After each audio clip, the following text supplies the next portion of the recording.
صحبت اللہ والوں کی، صحبت اللہ والوں کی، اللہ سے ملوا جاتی ہے صحبت اللہ والوں کی، اپنا رنگ دکھا جاتی ہے صحبت اللہ۔ السلام علیکم ورحمۃ اللہ وبرکاتہ۔ بسم اللہ الرحمن الرحیم۔ محترم ناظرین، سنن و آداب کا سلسلہ الحمدللہ جاری ہے۔ اس سے پہلا جو ویڈیو آپ تک پہنچا ہے اس کے اندر کھانے کے آداب گزرے تھے۔ کھانے کا مطلب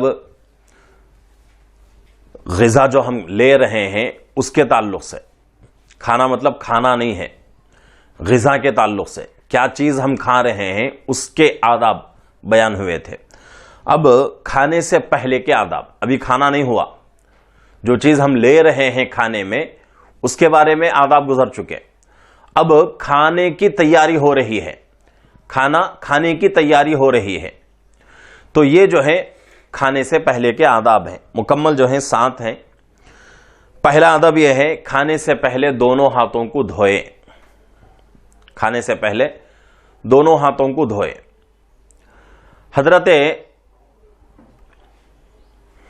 حضرت امام غزالی رحمۃ اللہ علیہ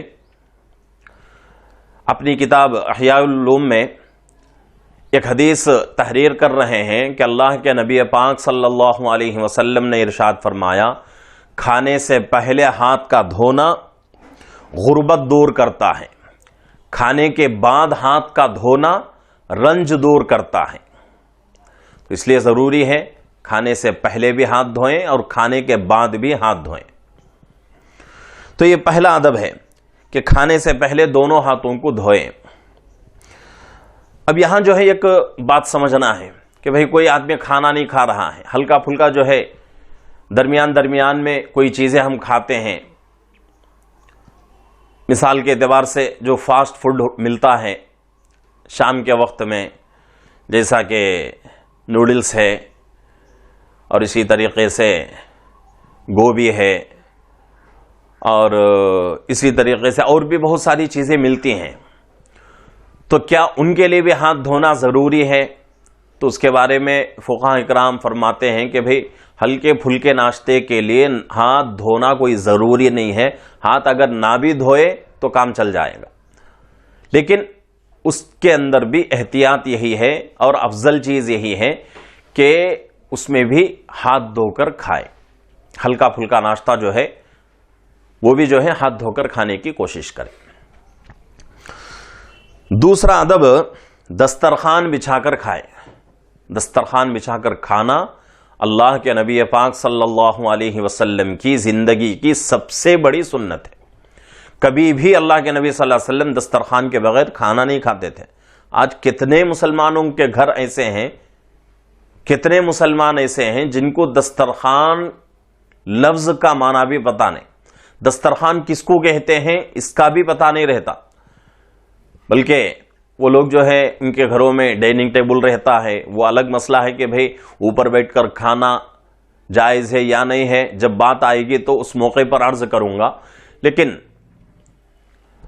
دسترخوان کا یہاں جو ہے دسترخوان کی بات چل رہی ہے تو بہت سارے لوگ جو ہے دسترخوان نہیں جانتے، اور دسترخوان کا معمول جو ہے بہت سارے گھروں میں نہیں ہوتا۔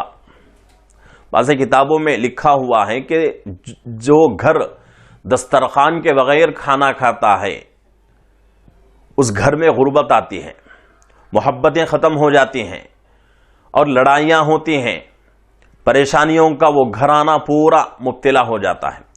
اس لیے ضروری ہے کہ دسترخوان بچھا کر ہی کھانا کھائیں۔ اسی طریقے سے تیسرا ادب جوتا اور چپل اتار کر کھانا کھائیں۔ جوتے اور چپل کے ساتھ کھانا ادب کے خلاف ہے، سنت کے خلاف ہے۔ اللہ کے نبی صلی اللہ علیہ وسلم کبھی بھی اپنی زندگی میں جوتے اور چپل کے ساتھ کھانا نوش نہیں فرمایا، کھانا تناول نہیں فرمایا، بلکہ جب بھی کھانا تناول کرنے کا موقع آتا تو اللہ کے نبی صلی اللہ علیہ وسلم جوتا اور چپل اتار کر ہی کھانا تناول فرماتے تھے۔ تو یہی سنت ہمارے لیے بھی ہے کہ ہم جو ہے جوتا اور چپل اتار کر کھانا کھائیں. آج کل شادیوں میں جاتے ہیں، فنکشنوں میں، پارٹیوں میں جاتے ہیں تو ایک رواج بنا ہوا ہے کہ وہاں جو ہے ٹیبل کے اوپر کھانا کھایا جاتا ہے. اس حالت میں اگر نیچے بیٹھ کر آدمی کھا رہا ہے، لا محالہ آدمی جو ہے چپل اور جوتا اتارے گا. لیکن اوپر بیٹھ کر جب کھاتا ہے تو اس کا آدمی جو ہے اس کے اوپر دھیان نہیں دیتا. تو جب اوپر بیٹھ کر کھانے کا کہیں موقع آ جائے تو اس وقت اپنا جوتا اور چپل اتار کر کھانا کھائیں. چوتھا ادب، تواضع سے کھانا کھائیں. تواضع یعنی تکبرانہ کھانا نہ ہو، اپنے آپ کو چھوٹا سمجھ کر کھانا کھائیں اور انکساری والی نشست اختیار کریں. انکساری والی نشست یعنی کہ بیٹھنے کا جو طریقہ ہے وہ کیسا ہو؟ ادب کا ہو. اور ہمارے بیٹھنے سے یہ جو ہے ظاہر نہ ہونے پائے کہ بھئی آدمی اپنے آپ کو بڑا سمجھ رہا ہے، یہ حیت آدمی سے ظاہر نہ ہو. حضرت علامہ شامی رحمت اللہ علیہ نے کھانا کھاتے وقت بیٹھنے کے جو طریقے ہیں وہ 3 ذکر فرمائے ہیں. پہلا ادب اکھڑو بیٹھنا، یعنی دونوں پیروں کو کھڑا کر کے. اور وہ حالت کیسی ہے؟ دونوں پیر کھڑے رہیں گے اور سورین جو ہے وہ نیچے زمین کے اوپر ٹکی رہے گی. ایسا نہیں کہ بھئی جس طرح ہم بیت الخلاء میں بیٹھتے ہیں، پیشاب کے لیے بیٹھتے ہیں، وہ اکھڑو نہیں ہے، اس کو اکھڑو نہیں کہتے. اکھڑو کس کو کہتے ہیں؟ دونوں پیر کھڑا رکھیں گے اور نیچے کا جو حصہ ہے سورین کا اس کو زمین کے اوپر ٹکائیں گے. یہ جو ہے اکھڑو، اور یہ عاجزی والا، غلامی والا طریقہ ہے بیٹھنے کا. یہ سب سے بہترین طریقہ ہے. اور اسی طریقے سے دوسرا طریقہ دونوں پیروں کو جھکا کر، یعنی کہ تشہد میں جس طرح ہم بیٹھتے ہیں التحیات میں نماز میں، اس طرح بیٹھے اور تھوڑا سامنے کو جھک کر بیٹھ کر کھانا تناول کریں. یہ جو ہے دوسرا طریقہ ہے. تیسرا طریقہ، ایک پیر کھڑا کریں، ایک پیر بچھا دیں، ایک زانو جس کو کہا جاتا ہے. تو یہ 3 طریقے حضرت علامہ شامی رحمت اللہ علیہ نے نقل کیا ہے. تو یہ ان 3 طریقوں میں سے کوئی ایک طریقہ اختیار کریں. اگر کوئی آدمی بھاری بھرکم ہے، جس کا جو ہے بدن موٹا ہے، وہ آدمی جو ہے نہیں بیٹھ سکتا، تو شروع میں کم سے کم کوشش کرے کہ بھئی 2-3 لقمے سنت کے مطابق بیٹھ کر کھائیں. اس کے بعد جو ہے 4 زانو بیٹھ کر کھائیں. اسی طریقے سے 5واں ادب، کھانے سے پہلے بسم اللہ پڑھیں، یعنی کہ بسم اللہ وعلا برکت اللہ. اور ایک دعا بھی بتائی گئی ہے، بسم اللہ و برکت اللہ، یہ بھی بتائی گئی ہے. اور بھی بہت سارے لمبے دعائیں ہیں، لیکن مختصر یہ 2 دعائیں، بسم اللہ وعلا برکت اللہ، یا پھر جو ہے بسم اللہ و برکت اللہ. یہ 2 دعائیں بہت مختصر ہیں. ان میں سے کوئی ایک دعا جو ہے ضرور پڑھنے کی کوشش کریں کھانے سے پہلے.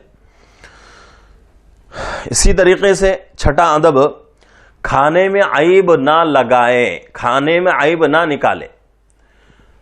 کبھی کبھی جو ہے کھانا جس کے اندر جو ہے کمی رہ جاتی ہے، کبھی نمک زیادہ ہو گیا، کبھی نمک کم ہو گیا، کبھی مرچی زیادہ ہو گئی، کبھی مرچی کم ہو گئی.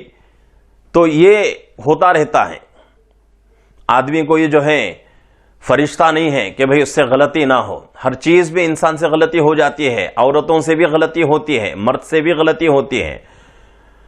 تو کسی کے گھر میں اگر، یا پھر جو ہے کہیں دعوت میں ہم لوگ گئے ہوئے ہیں ضیافت میں، تو وہاں اگر کھانے میں کچھ کمی محسوس ہو ہمیں، تو اس کی وہ عیب ظاہر نہ کریں. بھئی پسند ہو تو کھا لیں، نہ پسند آ رہا ہے چھوڑ دیں. وہ بھی ایک اللہ کا رزق ہے. اللہ کے رزق میں کمی تلاش کرنا یہ اللہ کی بہت بڑی ناشکری ہے. تو اس لیے ضروری ہے کھانے میں عیب نہ نکالے. اسی طریقے سے 7واں ادب، کھانے کو نہ سونگھے، یعنی کہ لقمہ ہاتھ میں لیا اور ناک کے پاس لے جا کر سونگ رہا ہے، یہ اچھی بات نہیں ہے.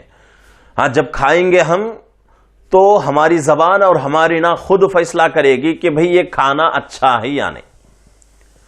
اللہ رب العزت نے قدرتی طور پہ وہ نظام ایسا بنا دیا ہے، جب آدمی لقمہ لے کر قریب جاتا ہے ناک جو ہے فیصلہ دے دیتی ہے کہ بھئی کھانا سڑا ہوا ہے، اس کی بدبو آ رہی ہے، لیکن اس کے اندر اہتمام کے ساتھ سونگنا، ناک لگا کر، یہ اچھی بات نہیں ہے، یہ ادب کے خلاف ہے، سنت کے خلاف ہے. ہاں کبھی کبھی جو ہے کسی کھانے کے اوپر ہمیں شک ہو گیا تو اس میں ہم جو ہے سونگ سکتے ہیں، اس میں کوئی مذائقہ نہیں ہے. ایسا نہیں کہ بھئی سونگنا جائز نہیں ہے، حرام ہے، ایسی بات نہیں. ویسے تو ادب یہی ہے، سنت یہی ہے کہ بھئی کھانے میں نہ سونگے. کبھی کبھی کھانا خراب ہو جاتا ہے موسم کے اعتبار سے، گرمی کے موسم میں عام طور سے بہت ہی زیادہ مقدار میں کھانا خراب ہوتا رہتا ہے. تو اگر نہیں سونگیں گے تو وہ کھانا اگر ہم کھا لیا ہم نے تو وہ کھانا ہمارے اندر جا کر ہماری طبیعت کے اوپر اثر ڈالے گا، ہماری طبیعت بگڑے گی. تو اس لیے جب مجبوری ہے، ضروری ہو، تو اس جگہ جو ہے سونگنے کی اجازت ہے. خام خواہ جو ہے کھانے کو نہیں سونگنا چاہیے. یہ جو ہے کھانے سے پہلے کے آداب. اس کے بعد انشاءاللہ کھانے کے درمیان کے آداب بیان ہوں گے. اللہ رب العزت سے دعا ہے کہ اللہ رب العزت ہم تمام کو سنن و آداب کے مطابق زندگی گزارنے کی اللہ ہم سب کو توفیق عطا فرمائے. السلام علیکم ورحمۃ اللہ وبرکاتہ.